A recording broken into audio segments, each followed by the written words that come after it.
நீங்க விரும்புற மாதிரியே நான் இப்ப மனுஷன் ஆயிட்டேன். சிறுக சிறுக உங்க லட்சியங்களை நிறைவேற்றிக்கிட்டு இருக்கேன். என் கடமை நிறைவேற வரைக்கும் சட்டத்தோட பிடியிலிருந்து என்னை விட்டு வைங்க ஃபாதர். பிறகு நானே சரணடைஞ்சிடுறேன்.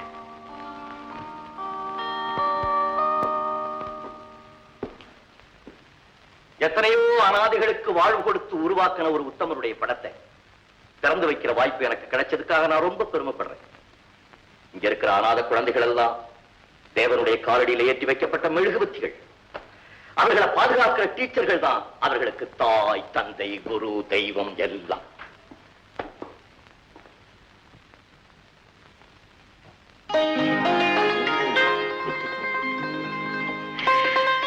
தாய் தகப்பன் இல்லையென்ற ஏக்கம் எப்படிப்பட்டதுங்கிறது எனக்கு